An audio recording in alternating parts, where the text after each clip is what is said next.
Level 1. The Lower League Grinder. This is the bottom rung of professional soccer, and it's brutal in a way most fans never see. Players at this level compete in the lower professional divisions, sometimes semi-professional leagues, playing in front of a few hundred to a couple thousand fans on a good night. Wages here can be as low as $500 to $1,500 a month, barely enough to live on without a second job. There's no fame here, no sponsorship deals, beyond maybe free boots from a local shop. Many of these players work part-time jobs around training, stocking shelves, or coaching youth sessions just to make ends meet. Skill-wise, they're already better than the vast majority of people who ever kick a ball. They just haven't gotten the right trial, the right injury-free season, or the right scout in the stands at the right time. The mental toll here is heavier than the physical one. Contracts at this level are often short-term, sometimes month-to-month, and a single bad tackle or a manager change can end a player's spot on the roster without warning. Many talented players spend years bouncing between clubs in the lower divisions, never quite catching the break that separates them from obscurity. But here's the thing. The moment a player earns a real multi-year contract at a stable club, everything about their career starts to change. And that's exactly where Level 2 begins. Level 2, the Academy Graduate. This player has secured a proper professional contract, either coming up through a club's academy system or earning a move after impressing in the lower leagues. Wages here typically range from $2,000 to $6,000 a month, a real jump in both pay and stability. Fame is still minimal at this stage, mostly limited to hardcore fans of that specific club and local youth scouting circles. What genuinely changes is structure. These players train full-time with proper facilities, a real coaching staff, and a defined development pathway, instead of scraping by on their own.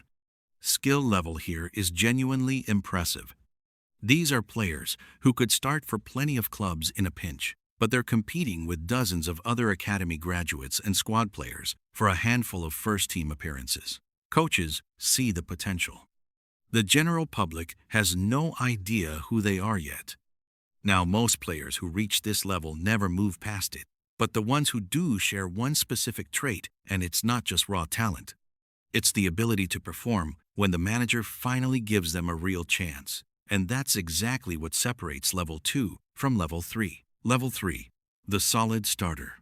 Now we're talking about a player who has become a regular starter for a top-flight club, even if that club sits in the middle of the table. Wages at this level typically range from $30,000 to over $100,000 a month, putting these players comfortably among well-paid professionals worldwide. Fame starts to show up here, but it's mostly regional and club-specific. Local sports media covers their performances every week. A loyal segment of fans knows their name and chants it during matches. Some start picking up modest local endorsement deals, a regional car brand, or a local restaurant partnership.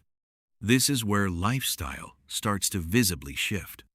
A nicer home, a reliable car, and the beginning of real financial planning with an actual agent-backed wealth manager, instead of just trusting whoever handles the club's paperwork. This is also the tier where a lot of players start thinking seriously about a move to a bigger club, because they've realized how quickly form and opportunity can shift in this sport. Quick pause before we go further. Think about your favorite player right now and guess which level you think they were at 5 years before you ever heard their name. Keep that guess in mind, because by the end of this video, the answer might surprise you. Level 4. The International Caliber Player. This tier separates solid starters from genuinely elite talent. International caliber players typically earn between $150,000 and $500,000 a month at a well-established club and are often regulars for their national team as well. Fame expands well beyond the club level now. National broadcasts feature their highlights during international tournaments. They show up constantly in transfer rumor conversations involving some of the biggest clubs in the world. Some start picking up regional or international endorsement deals with major boot brands, sports drinks, or apparel companies looking for a credible, marketable face. Lifestyle-wise, this is luxury territory. High-end vehicles, a custom-built home, and the first real taste of being recognized in public outside their home country during international breaks. This is also usually the point where a player builds out a real team around themselves, an agent, a financial advisor, and sometimes a small personal media team. This is also the exact point where casual fans outside the club's fan base start to actually know the name.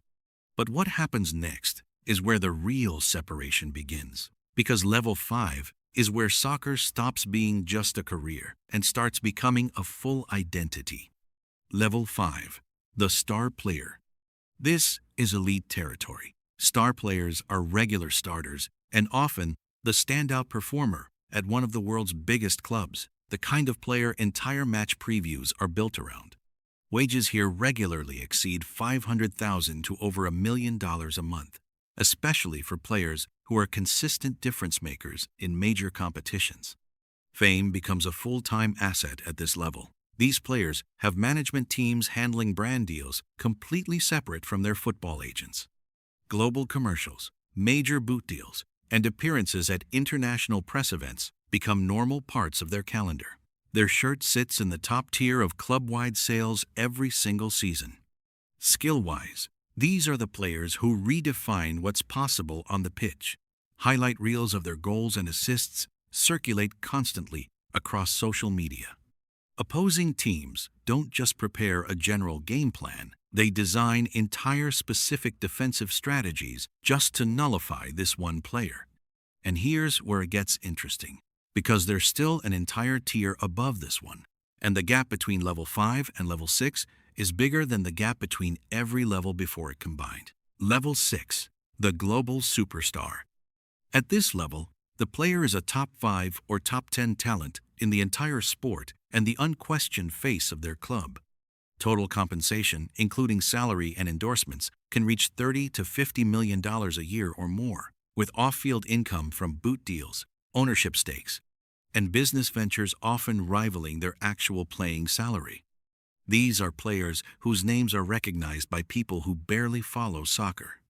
They appear in major global ad campaigns, have their own signature boot line, launch their own business ventures, and sometimes explore acting, music, or media on the side.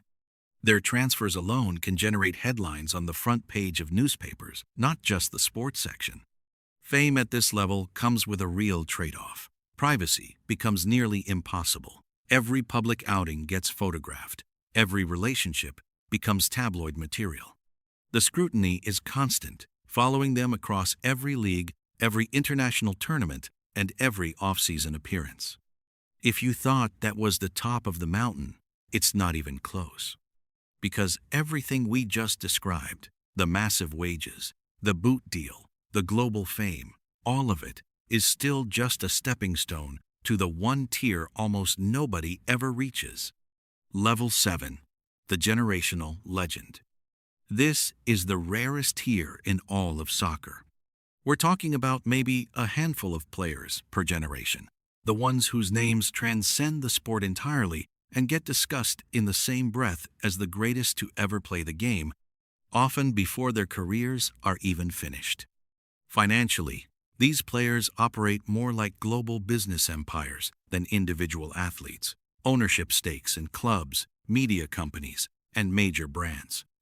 Long-term wealth that compounds for decades after their playing days are over. Their net worth is built to outlast their playing career by 50 years or more, often turning into multi-generational family wealth. Culturally, they become symbols of an entire era of the sport. Their matches get studied by future generations of players and coaches. Their business decisions get covered by mainstream financial media, not just sports outlets. When they eventually retire, entire documentaries and stadium tributes get built around their career, and their name becomes the permanent benchmark every future player gets measured against.